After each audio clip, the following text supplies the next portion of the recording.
près 1 an de temps. On passait souvent du temps ensemble, tout le temps au téléphone. Quand il travaillait, j'étais toujours au téléphone avec lui. Là, quand je sais que j'étais enceinte, je voyais qu'il était un peu non, on peut pas faire ça maintenant. Tu sais, il faut qu'on suive les règles et tout. Lui, c'est un enfant de pasteur. Là, j'ai dit, aïe, aïe, qu'est-ce qui m'arrive? Donc, 12 ans plus tard, il m'arrive comme la même chose. Là, une fois, il allait travailler le soir. J'étais avec une de mes amies dans une soirée. Là, je lui ai écrit un petit message comme, ah, est-ce que tu es réveillée? Puis là, je vois, Caroline, je sais tu es qui, arrête d'écrire à mon copain. J'ai dit, ton copain, elle a dit, oui, ça fait 15 ans qu'on est ensemble, mais je sais très bien qui tu es. Faudrait que tu arrêtes de lui parler. J'ai dit, mais je n'étais même pas au courant que tu existais, tu sais. On a juste vraiment coupé les ponts. On ne s'est plus jamais reparlé, je ne l'ai plus jamais revu de ma vie. Là, le dernier message, c'était comme, je te souhaite une bonne vie et évite de parler mal de moi. Et ça a été ça. D'accord. Jusqu'à aujourd'hui, je suis encore en train de réfléchir à comment mon histoire avec mon père a une influence sur mes relations amoureuses parce que, tu sais, il y a beaucoup de gens qui disent que ça a un lien. Moi, j'ai pas pu voir le lien parce que j'ai pas d'attachement avec mon père. Peut-être que ça a un lien pour de vrai. Tu sais, ce film aujourd'hui, ça me permet de peut-être me poser plus de questions et comprendre plus de choses. Peut-être en écoutant le témoignage de d'autres filles, je vais plus comprendre.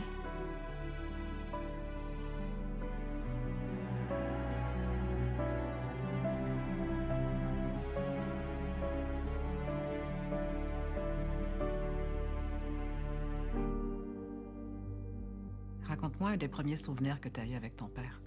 J'avais vu Surya Bonali à la télé aux Olympiques d'Albertville en 92. Surya Bonali, c'est une patineuse française.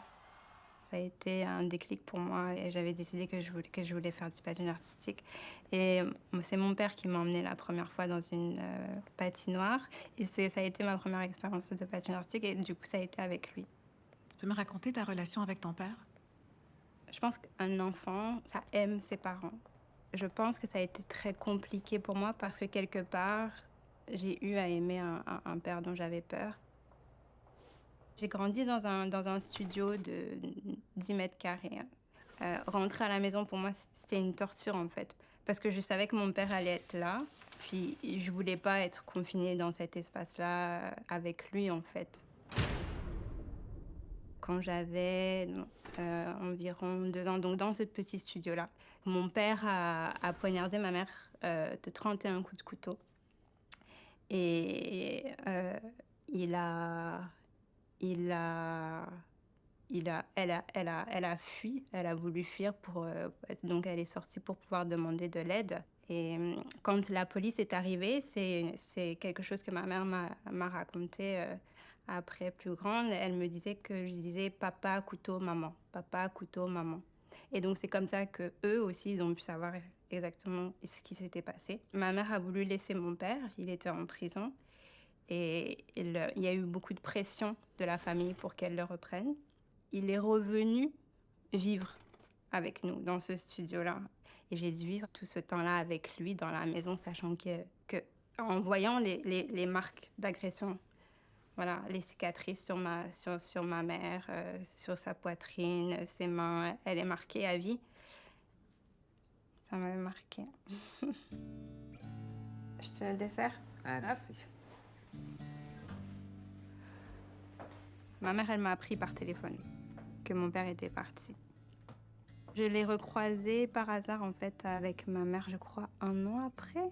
Et à cette époque-là, donc avant qu'il quitte la maison, il avait passé son permis de chauffeur de taxi.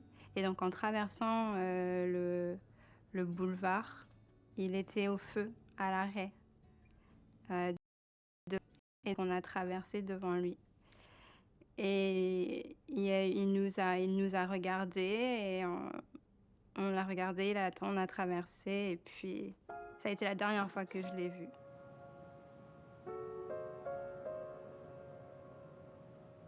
J'ai l'impression que c'était juste une confirmation de l'abandon en fait et du choix de partir et de ne plus revenir.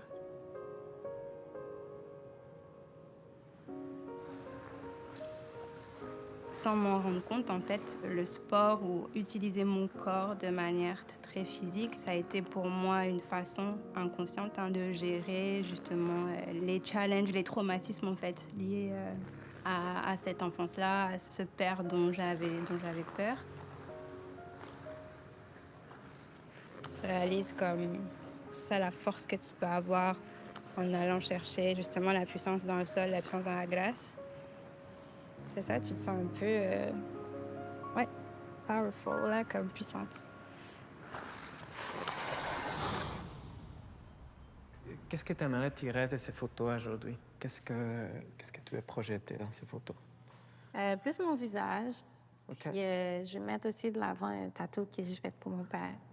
Je pense que si tu veux, si tu me permets, on pourrait travailler aussi un petit peu la relation avec ton père à travers des photos. OK. Donc, quand tu vois les photos, tu vas aussi te rappeler de ton père. Comment tu expliques le fait que ton père ait été absent?